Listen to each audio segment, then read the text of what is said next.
Me vamos a conversar a continuación con el doctor Wilson Gómez, ahí lo ven en su pantalla, él es el presidente del Instituto Duartiano. Muy buenos días, señor Gómez. Buenos días, bueno, agradecer a ustedes la gentileza de invitarnos al espacio. ¿Cómo está todo, doctor? Bueno, las cosas están marchando en sentido general, pero por supuesto, el hecho de que ustedes nos convoquen es porque tienen cosas que tratar. Sí, definitivamente ese tema que tiene que ver con la inmigración haitiana, que es algo que, en cierto modo, la institución que usted representa van de la mano, si se puede decir. Nos gustaría saber su opinión, que tanto que se habla de la inmigración y que están deportando y cada día vemos como que las cosas se salen de control, vemos más inmigrantes indocumentados en nuestro territorio. ¿Qué representa esto para el Instituto Duartiano? Bueno, mire, la verdad es que uno no acaba de entender las posiciones de quienes tienen la responsabilidad de preservar los intereses sagrados de la nación.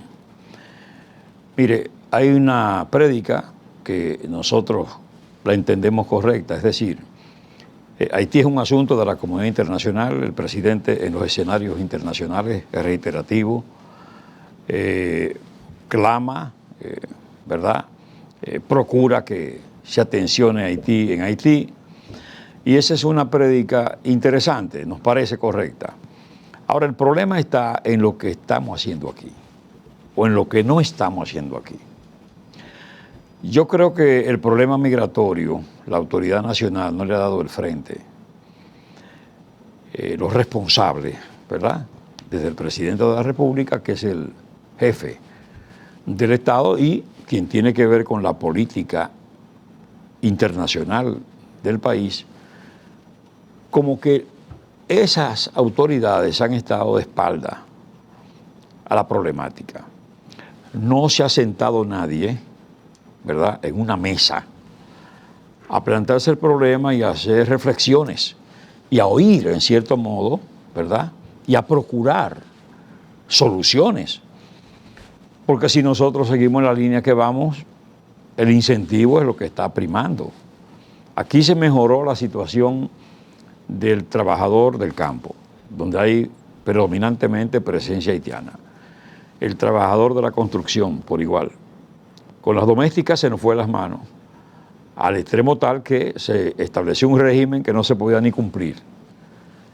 En tanto que eso ocurre en esos ámbitos donde está el predominio del haitiano ilegal e indocumentado, al trabajador dominicano el salario mínimo todavía no ha sido tocado.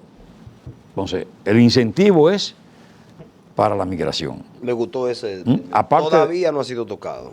Aparte de eso, se sabe que el problema de las parturientas es un problema grave, que eso probablemente no lo vamos a ver nosotros ahora, pero eso es un asunto que estará ahí gravitando en la República, porque esa cantidad enorme de partos, eso va a traer una consecuencia.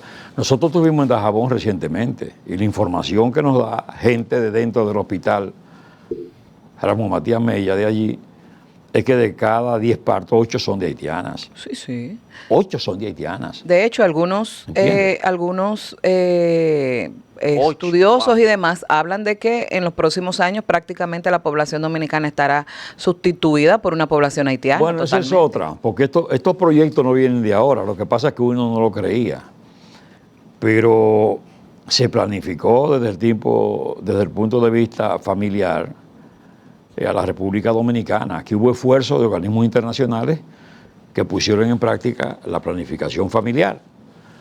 Eso no se hizo con Haití, pese a que Haití tenía una densidad poblacional mucho mayor que nosotros, porque tiene menos territorio y ha tenido siempre más habitantes que nosotros. Entonces, eso De hecho, nunca hemos visto, ni siquiera ahora en estos momentos, a pesar de la situación que viven, que ningún organismo internacional trate el tema de planificación con ellos. El problema ha sido otro. O sea, ese enfoque viene de viejo. Eso no es nuevo. Eso ahora lo han acelerado. Y entonces nosotros seguimos de espalda a todo lo que está aconteciendo. Seguimos incentivando. ¿Por qué? Bueno, porque aquí los hospitales siguen siendo gratuitos para esa masa de ilegales indocumentados. En tanto en su país hay tarifas para las parturientas, para el tratamiento en centros hospitalarios, aquí no.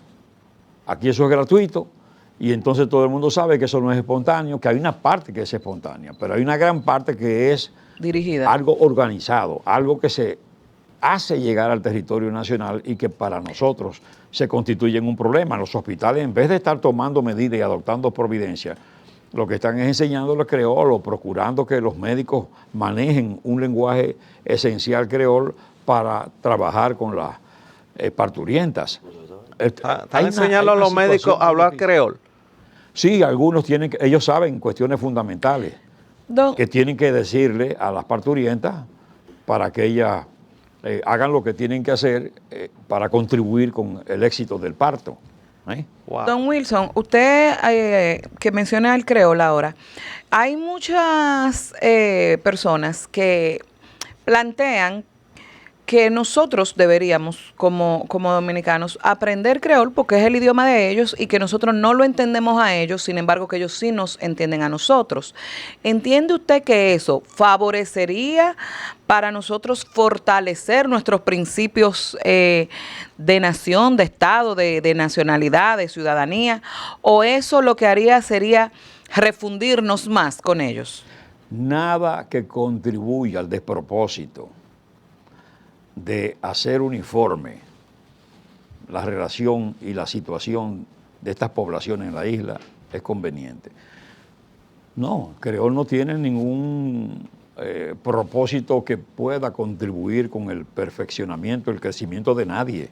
Además, es que no es asunto de entendernos, es asunto de aplicar las leyes migratorias, es asunto de aplicar el código laboral, es asunto de que la autoridad establezca orden, de que haya un Estado de Derecho donde se cumplan las leyes y donde las decisiones de la autoridad legítima sean cumplidas.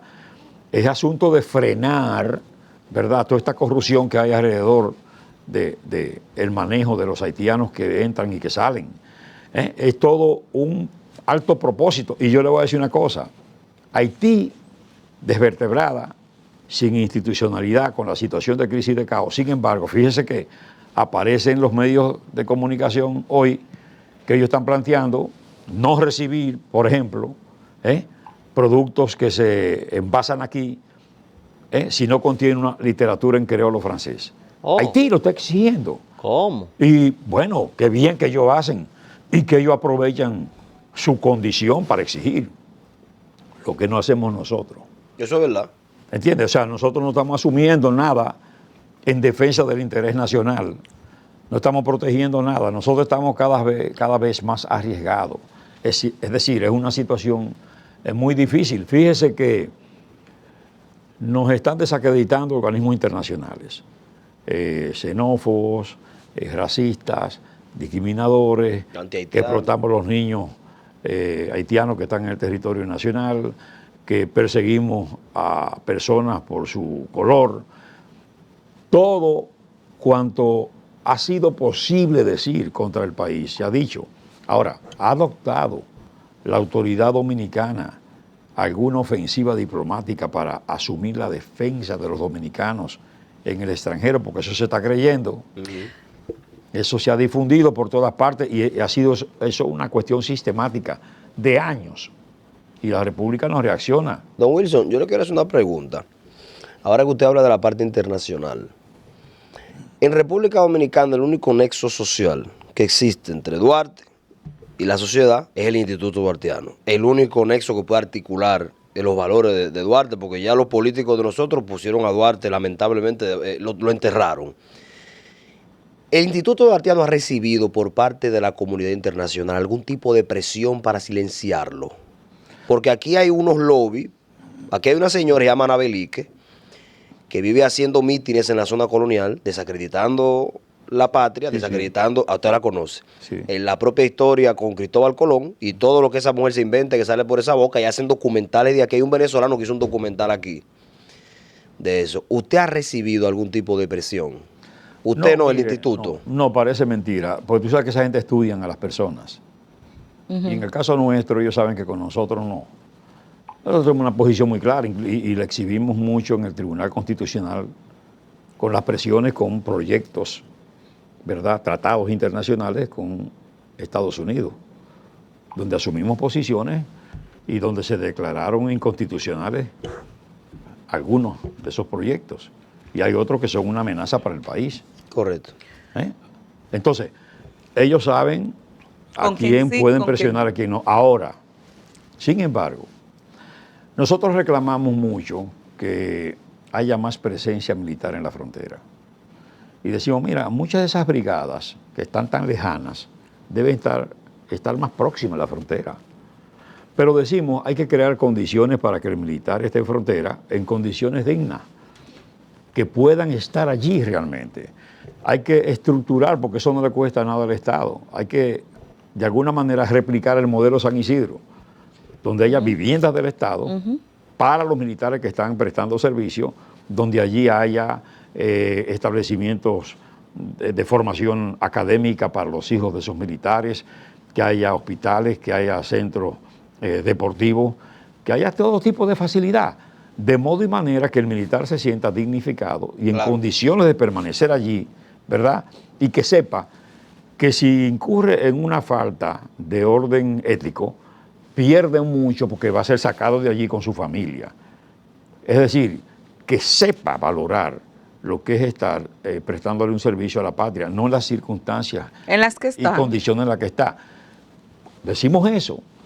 El instituto tenía 2 militares. Muchachos de 23 años, se lo llevaron para la frontera, nos dejaron sin militar y se llevaron a la otra persona. Así por así. Nosotros, sencillamente, lo que hicimos fue que le hicimos una comunicación, fuimos a un departamento, no recuerdo si M3, no sé, que tiene que ver con personal. Y le dijimos, bueno, pero ¿y qué pasa? El instituto no somos nosotros. Ese instituto lo que tiene ahí son bienes del Estado. Ahí hay piezas originales de la familia Duarte Díez, del padre de la patria. Ahí hay un museo que es algo a proteger por el Estado. Eso no es un asunto. Yo no ando con nadie. Yo ando guiando yo ando sin escolta, ni mucho menos. Pero hay que proteger ese patrimonio del país. ¿Qué va? Dijeron que iban a reponer y no han repuesto a nadie ahí. Por fortuna, nosotros sí sabemos y tenemos conciencia de lo que significa aquello. Y adoptamos algunas medidas para proteger eso que tanto significa, por cuanto eso no tiene precio. Y eso es patrimonio del Estado Dominicano. Eso hay que entenderlo, pero hay todas esas cosas. Y aquí nosotros vamos de asunto en asunto y abandonamos. Mira, todavía está ahí esa ley 124 de la DNI. Eso está ahí pendiente, eso está sin haberse atacado. Eso está surtiendo sus efectos. Y eso dice que como uno habla aquí, para la silenciar autoridad puede perfectamente llamarte y decirte, dime, y si no me dice hay prisión y multa. Contradiciendo, pero contradiciendo La totalmente. Constitución de la República. no, pero ya se pusieron de acuerdo, le quitaron esa parte, doctor. ¿Dónde está? La reunión que tuvieron. Sí, pero es que hasta que no. Pero es que hasta que no esté Eso establecido. fue en enero. No, y lo primero No, es la no, intención. ahora el viernes. Yo hubo lo una- que te digo es que esa ley es de enero Ok. y que ha mediado todo este tiempo y eso está ahí. Sí. Y yo no sé qué tiempo más, pero eso está ahí. Ya eso- no Y debió una ser cosa es que nunca. se pusieron de Nunca acuerdo, pero debió debe... ser eso. Exactamente, no debió ser. Pero don nunca Wilson, debió ser. a mí me preocupa porque se habla mucho de que hay una intención de unificar la isla, el tema, y se habla autoridades, obvio, sabemos que la cabeza de las autoridades es el presidente de la República y todas las políticas exteriores que se deben pautar y demás. Pero no hay un responsable o un grupo específico que se tenga la información de que sean los grandes lobistas o gestores o promotores e incluso patrocinadores económicamente de esa situación que se da, más allá de los de abajo, que son los operativos del trasiego de los haitianos hacia acá. pero las cabezas de arriba. Cuando digo cabeza, porque el presidente dirige la política exterior, para que con esa información se le entregue al presidente y tome las medidas del lugar. Pero fíjese, es que no se ha adoptado ninguna providencia, ninguna decisión que advierta que el Estado dominicano ha asumido la defensa de los supremos intereses de la nación dominicana, de su nación.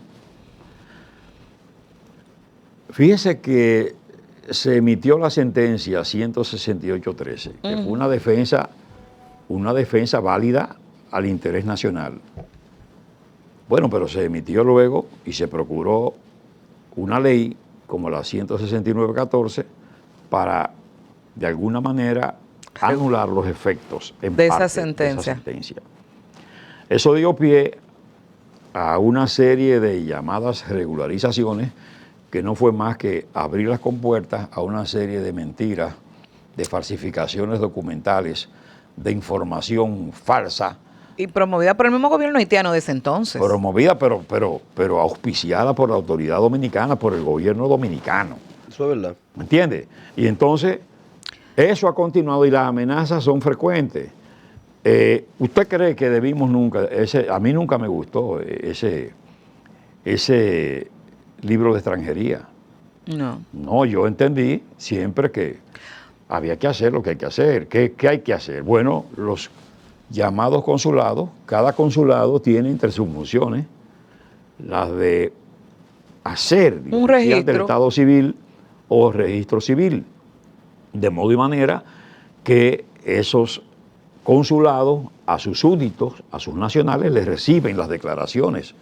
Nació, no tiene, es haitiano porque su constitución lo establece, no hay duda. Entonces, recíbale la declaración. En su consulado. En su consulado, consigne que ha nacido y entonces, bueno, mantiene sin mácula su condición de haitiano como debe ser. Entonces, nosotros estamos supliendo cosas y haciendo cosas por otro, porque eso le corresponde a ellos. Pero eso lo hacemos por un tema de nosotros buscar alguna manera de regular o porque es una imposición de esa comunidad internacional que quiere fusionar. Mire, las presiones son tales que ya uno ni sabe. Lo cierto es que, y es la pena, que nosotros no logramos colmarnos de dignidad y de vergüenza, como para poner a cada quien en su sitio, porque nosotros no podemos, ni es aceptable, ni es justificable, de que presiones de organismos internacionales o de grandes potencias, bajo ninguna circunstancia, eso no se justifica de ninguna manera, eso es lo que nos da de vergüenza. Nosotros no podemos, por ejemplo, mire, la Constitución de la República, ¿qué establece en lo que tiene que ver con la procura de un ciudadano distinto al que hemos tenido en los últimos tiempos? Retornando a la formación fundamental e integral, a la enseñanza de la moral y cívica. La Constitución que establece en el artículo 63, numeral 13. Bueno, establece la obligación de enseñar la Constitución de la República en las escuelas, con una materia que se llama moral y cívica. Pero que eso no se da ya. Y eso ni siquiera se da. No quieren, pero ellos dicen, sí, lo damos, pero de manera transversal. Y entonces el profesor de matemáticas o de lengua española le habla al estudiante. No, eso no es así. Todo el mundo sabe que lo que es eficaz es que usted administre esto como materia, que el estudiante se forme, estudie y que se mida los niveles de aprovechamiento de ese aprendizaje. Aunque sea en el bachillerato. Pero claro, porque es que nosotros... Yo recuerdo que yo tenía un libro grande de moral y claro, cívica. Nosotros hemos estado deparando el peor ciudadano hace tiempo como consecuencia de la ausencia de esos valores. ¿Entiendes?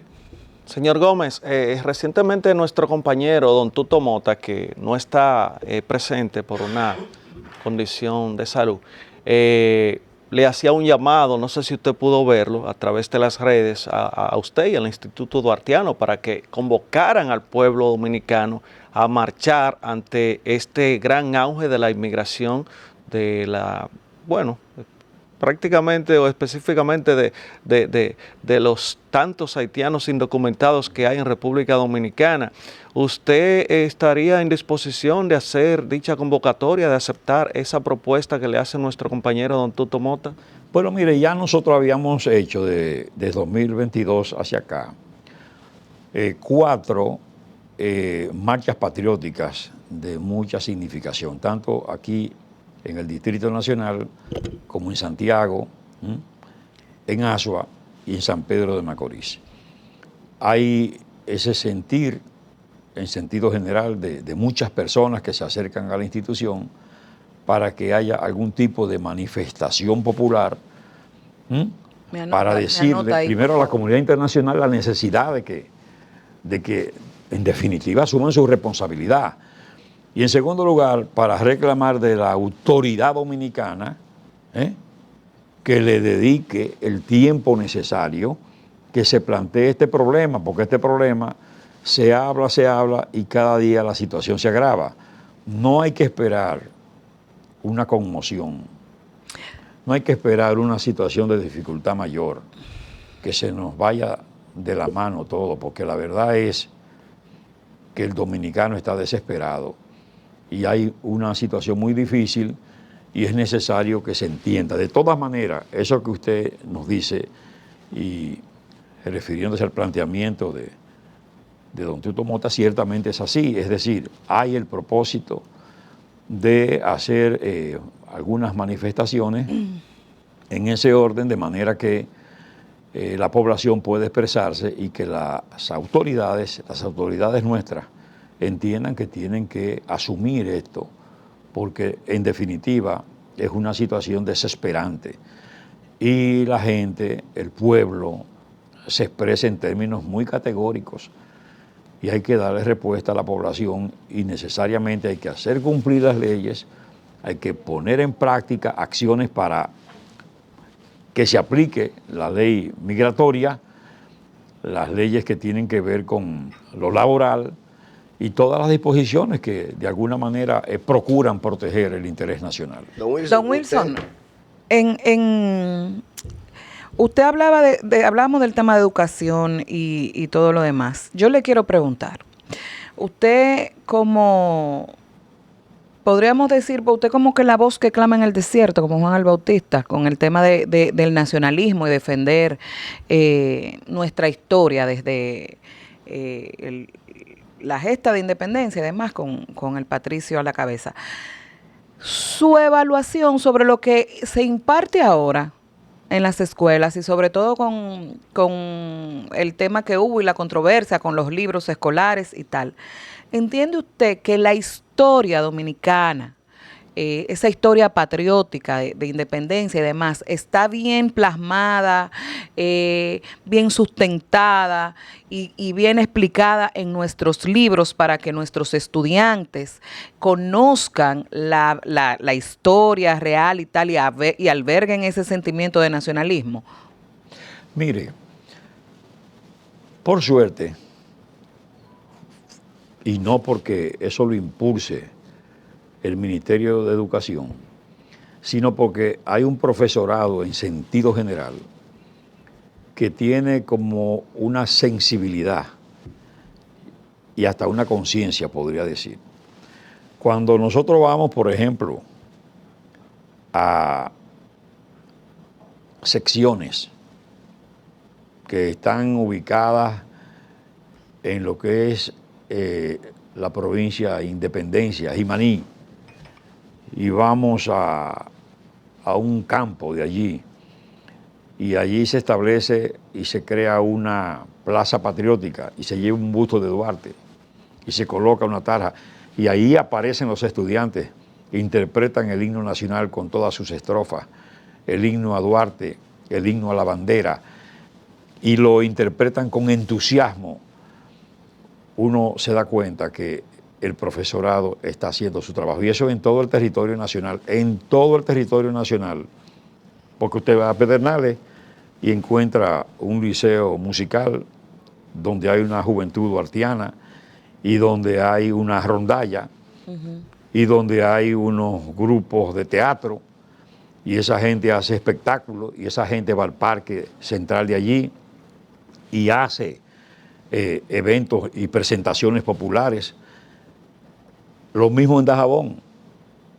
En todas partes, en toda la República, usted va a encontrar los grupos de baile folclórico, grupos de teatro, estudiantes que escenifican algunos. Aunque hay que decir, doctor, y discúlpeme, que el Ministerio de Cultura ha dejado a un lado Sí. el apoyo que, por ejemplo, en mi pueblo, a Tomayor del Rey, que todos los domingos la banda iba al parque a tocar, Sí, sí. que se tocaba el himno. Eso no se está haciendo porque allí no hay ministerio, no hay cultura, o sea, se ha dejado de lado. La Casa de la Cultura tiene más de 20 años allí en construcción, con el plato hecho, todo, nada más falta darle mantenimiento, o sea, equiparlo, y no se hace nada ya. No es increíble que antes no teníamos Ministerio de Cultura y en todos los pueblos Sí, había bandas de música, había escuelas de música. exacto. Y había una serie de alternativas de arte industrial, etcétera. Pero lo que hay que seguir demandando, porque la verdad es que se necesita. Mire, es una pena, pero esos organismos, turismo que tiene esos grupos de baile folclórico, de teatro, lo tiene Bellas Artes, lo tiene Cultura, toda esa gente, esos artistas, están a la espera y dispuestos a exhibir, a ofertar, a entregar su arte a la población, pero lamentablemente no hay un esfuerzo orientado a que la gente disfrute, que tenga alternativa, porque todos esos pueblos, la única alternativa que tienen son las bebidas alcohólicas. Y el dembow. Exactamente. y Sí, el todo dembow. esto y en última instancia los gallos. Es decir, no hay nada que se le lleve a esos jóvenes, a esos niños, en esas poblaciones, en esos poblados, en esos campos, que puedan ellos de alguna manera descubrir, ver alguna actividad distinta. No hay una opción. Y que ¿verdad? eso fomente el amor por la patria, el sentido nacionalista. Claro. Y el además sentimiento. puede hasta motivar a esos jóvenes, a esos niños, para que ellos procuren alternativas. La verdad es que hace falta muchas cosas. ¿De qué se sustenta el Instituto Duartiano? Bueno, el Instituto Duartiano tiene como característica, es una institución de 60 años. Comenzó en 1964 como una entidad privada. Luego en el 67 el presidente de la República de entonces emitió un decreto oficializándolo, pero una oficialización literal. No hubo nunca un apoyo importante. Hasta el año 2001, que sí sobrevino la ley 127.01, que ya instituye a esta entidad como una organización de carácter público, como una corporación de derecho público interno, y una disposición que nos da autonomía y que al mismo tiempo nos da esa facultad oficial, y en consecuencia nosotros recibimos el beneficio de lo que es la ley que tiene que ver con la economía nacional y el presupuesto general de la nación. De ahí que nosotros recibimos del Estado presupuesto para hacer el trabajo, y por un trabajo que lo hacemos, que nos permite mantener ese museo, que es el único museo gratuito, que nos permite la impresión de los libros, la elaboración de banderas nacionales, póster, documentales, la difusión. Inclusive tenemos una estación de radio virtual, Radio Patria, La Voz de Duarte. Hemos querido que lo que es Indotel nos facilite una que otra frecuencia, sobre todo en la zona fronteriza, a los fines de nosotros hacer la Sería contribución. interesante. No hemos recibido ese beneficio todavía, Bueno, pero bueno, estamos haciendo los Y esfuerzos. a ver allá cómo entran las podemos. emisoras de aquel lado, se meten todas para acá. Sí, porque usted sabe que hay un problema, y es que lo que es las frecuencias nuestras y sobre todo en la amplitud modulada, ese dial está prácticamente ocioso. Ujú. Hay pocas estaciones de radio y ese abandono pues hace que las emisoras haitianas entren con gran facilidad al territorio nacional. Y lo mismo con las estaciones FM, que no hay relevo, el Estado no ha hecho lo que ha debido hacer, de reforzar un poco, ¿verdad?, lo que tiene que ver con la zona fronteriza, en las antenas y en la captación, para que haya un predominio en frontera, pese a que hay disposiciones que mandan a que haya el privilegio de la difusión en esa ¿Y zona. ustedes son una dependencia de qué institución, doctor? Somos autónomos. Ah, son autónomos. Don Wilson, yo te quiero hacer una pregunta a modo de denuncia. ¿Qué ha pasado en República Dominicana con nuestros libros? Yo soy un lector asiduo de la lectura y me ha pasado ya en 2 ocasiones que voy a la librería y yo veo la parte de nosotros los dominicanos, la historia. No hay propuesta intelectual. Y cuando llamo a lugares específicos, donde se supone que es el trabajo mantener eso, me dicen, no, hay un solo tomo disponible, los otros 5 no están disponibles, no tenemos fecha de impresión. Entonces, ¿por qué ha pasado con ese sector? Bueno, mire, ha habido un descuido.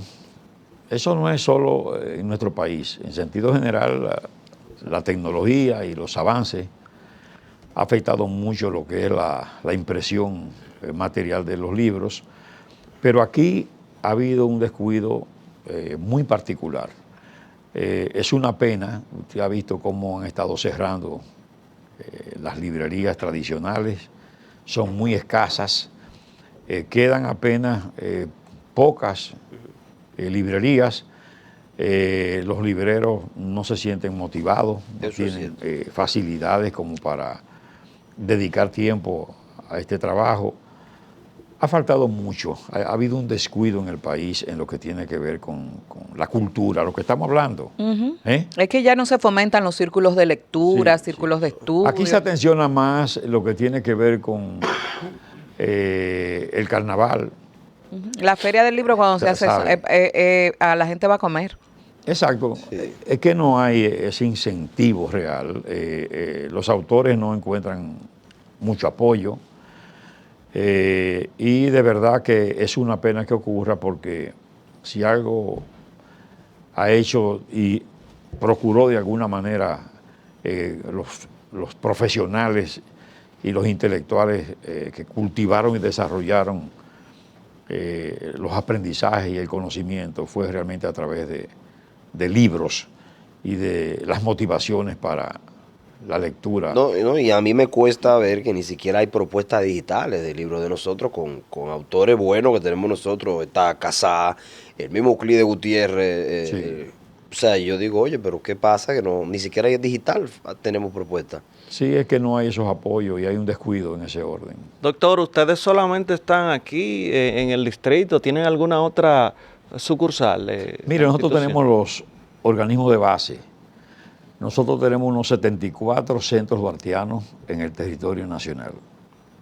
Es decir, esas son representaciones en las localidades a los que nosotros les suministramos banderas nacionales para que ellos velen por banderas en buen estado en los establecimientos públicos, en los desfiles, también libros, cartillas. Trabajamos también con algunos héroes que son locales y que el país no tiene conocimiento respecto de ellos, pero que esas colectividades sí que han de tener conocimiento de esas figuras extraordinarias que han aportado en ocasión de la independencia nacional o de la restauración de la República. Pero también tenemos organismos de base en el exterior. Hay 23 filiales duartianas en los distintos países, tanto en Centroamérica, en Sudamérica, en Norteamérica, en Europa. Tenemos en las colectividades donde hay la presencia de dominicanos, estamos nosotros, y hemos hecho en los últimos años un trabajo muy importante donando bustos del Padre de la Patria al extranjero, y muchas plazas se han abierto con esos bustos. Y cuando no es posible conseguir esas plazas públicas, entonces se colocan en las embajadas y consulados de nuestro país en el exterior. De manera que proyectamos la figura de Duarte como una figura excepcional, internacional, porque Duarte como padre de la patria es único. Ningún padre de la patria le ha dado a la patria fundada nombre. Duarte se lo dio, República Dominicana, le dio la bandera, hizo reservas respecto del escudo, le dio también lo que es el lema nacional de acuerdo al artículo 34 de la Constitución actual, Dios, patria, libertad. Esa es una figura extraordinaria. De Duarte no conocemos todo, nosotros no conocemos al Duarte militar, al Duarte que se formó 9 años en la Guardia Militar Haitiana, que dirigió acciones muy concretas, y una figura extraordinaria que entró a esa Guardia Nacional como cabo y salió como coronel, y como capitán fue quien encabezó las fuerzas que dieron lugar a la salida de la gente de Boyer que estaban aquí en el territorio. Es decir, es un Duarte que todavía hay facetas que el dominicano no conoce. Bueno, doctor, muchísimas gracias. De verdad que siempre interesante conversar con usted y sobre este legado duartiano.